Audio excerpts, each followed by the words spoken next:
একাত্তরের গল্পগুলো যখন আওয়ামী লীগের লোকজন বলে দেখবেন খালি কান্দে। 71 সালে আমার 30 লক্ষ লোক মারা গেছে, 2 লক্ষ মা নির্যাতিত হয়েছে, 71 সালে আমার এটা হচ্ছে সব। বিজয়ী জাতি কোনোদিন মৃত সোলজারদের সংখ্যা কাউন্ট করে নাকি? যুদ্ধের পরে কি হয়? ওরা শহীদ হয়ে গেছে, বীর দাফন কাফন করে পতাকা নিয়ে আগায় যেতে হয়। I am proud of the soldier sacrifice. বিজয়ী জাতি কোনোদিন বিজয় নিয়ে কান্নাকাটি করে, এইটা আওয়ামী লীগ ছাড়া আর কোনো জায়গায় আমরা দেখি নাই। এবং দেখবেন যে 71 নিয়ে খালি আওয়ামী লীগ কান্নাকাটি করে, ভাই ভাই, কারণ ও তো যুদ্ধ করে নাই, ও তো চোর। ও তো ওর মধ্যে হীনমন্যতা কাজ করে। ও কলকাতায় গিয়া সোনাগাছি আর ধর্মতলায় তো খাট কাঁপায় যুদ্ধ করছে। আওয়ামী লীগ তো অস্ত্র ধরে যুদ্ধ করে নাই। আপনারা এম এ মোহাইমেন আওয়ামী লীগের এমএলএ ছিল 70-এর নির্বাচনে, তার লেখা বই পড়বেন, ঢাকা, আগরতলা, মুজিবনগর। ক্যাটাগরিকলি বলছে জহির রায়হানের মারলো কেন? বেচারা সাংবাদিক ছিল, যুদ্ধটাকে সারা দুনিয়াতে পরিচিত করাইছে। কারণ হলো এই আওয়ামী যে সোনাগাছির মুক্তিযোদ্ধাদের জীবন তিনি তুলে ধরছেন তার ডকুমেন্টারিতে। উনি বলছিলেন ফাঁস করে দিব এটা, যদি আমার ভাইরে আমি খুঁজে না পাই, শহীদুল্লাহ কাসারে যদি খুঁজে না পাই, তো সব আকাম কুকাম সব ফাঁস করে দিব। এবং 30 তারিখ প্রেস ক্লাবে সংবাদ সম্মেলন করে তার এই ডকুমেন্টারি ফাঁস করার কথা ছিল, এবং সেই দিন সকালেই তাকে গুম করা হয়েছে। এবং এখনো দেখেন এই যে মবের লড়াই, এই যে দেখেন মানে বয়ানের রাজনীতিটা বোঝা কত জরুরি। প্রতিদিন আমরা যারা প্রায় টকশোতে যাই, আমাদেরকে দেখবেন হুদাই মব নিয়ে প্রশ্ন করে। কিসের মব হয়েছে বাংলাদেশে? গত আওয়ামী লীগের 16 বছরে কোনো মাসে যা হয়েছে, এই 1 বছর 14 মাসেও তা হয়নি। কিন্তু টকশোতে প্রত্যেক দিন প্রত্যেকটা চ্যানেলে এনে আমাদের প্রেজেন্টারদের সাথে আমাদের চিলাচিলি করা লাগে, আমার উপর ইম্পোজ করা হয় যে আপনি তো আসলে খারাপ লোক। মানে হুদাই, ভাই আমি খারাপ লোক কি করলাম?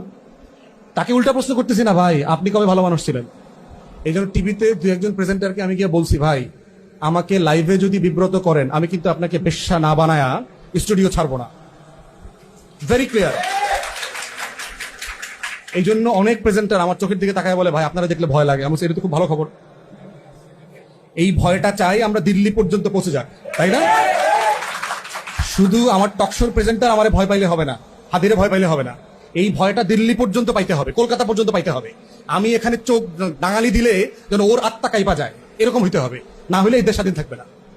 বাম লড়াই, বাংলাদেশের ডমিনেন্ট কিছু ন্যারেটিভ আছে দেখবেন যে পাকিস্তান দ্বিজাতি তত্ত্বের উপরে ভিত্তি করে পাকিস্তান রাষ্ট্র সৃষ্টি ভুল ছিল। বাংলাদেশে বামরা কন্টিনিউয়াসলি এই কথাটা বলে। তাকে পরবর্তী প্রশ্নটা কেউ করে না যে পাকিস্তান না হইলে স্বাধীন বাংলাদেশটা কিভাবে হইতো, এইটার প্রসেসটা একটু বলেন। মানে আমি যদি বাংলার অধিকাংশ জনগণ 47-এ মুসলমান না হইতো, তাহলে এই বাংলাকে হিস্টোরিক্যাল বাংলা থেকে ভাগ হইতো কিনা? বাংলা বিভক্ত হইতো? তারা পুরোটা মিলে ভারতের অংশ হইতো। তাহলে ভারতের অংশ হইলে আপনি স্বাধীন বাংলাদেশ কিভাবে হইতেন? বাংলাকে স্বাধীন করবার জন্য তখন তো একটা প্রজেক্ট ছিল। সুভাষচন্দ্র বসু, শরৎচন্দ্র বসুরা তো চেষ্টা করেছে। শরৎচন্দ্র বসু, তারপরে কিরণ শঙ্কর রায়, সোহরাওয়ার্দী, এরা সবাই তো, আবুল হাসেম, এরা তো সবাই অবিভক্ত বাংলা করতে চাইছে। তারা তো সবাই মিলে জিন্নার কাছেও গেছে।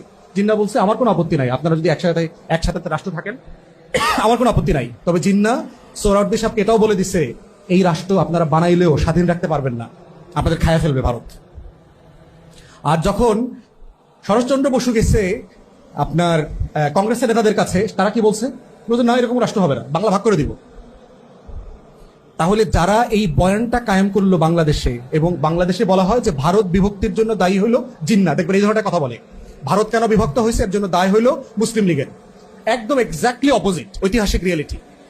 বরং জিন্না চাইছে ক্যাবিনেট মিশন প্ল্যানের পরে যে এই রকম প্ল্যানে আমার কোনো আপত্তি নাই, এবং 3 পক্ষের সামনে, কংগ্রেস নেতা এবং ব্রিটিশদের সামনে উনি 46-এ পাকিস্তানের ম্যাপ ছেড়ে ফেলাই দিচ্ছে। যে আপনারা যদি, এখন তো আলোচনা ঢুকতে পারবো না, ক্যাবিনেট মিশন প্ল্যান ABC যে মডেলে তখন রাষ্ট্র একটা ফেডারেশন করার প্ল্যান করা হয়েছিল আমেরিকার মডেলে, এবং সেখানে ক্ষমতার ভারসাম্য থাকবে। প্রেসিডেন্ট এক ধর্ম থেকে হবে, প্রাইম মিনিস্টার এক ধর্ম থেকে হবে, স্পিকার এক জায়গা থেকে হবে, এবং এটা রোটেট করবে। এই প্রকল্প তো জিন্না মেনে নিয়েছে, মুসলিম মেনে নিয়েছে। নেহেরু রুমের ভিতরে মিটিং এ মেনে নিছে, বাইরে এসে প্রেস কনফারেন্সে বলছে যে আমি এই পরিকল্পনার সাথে একমত না।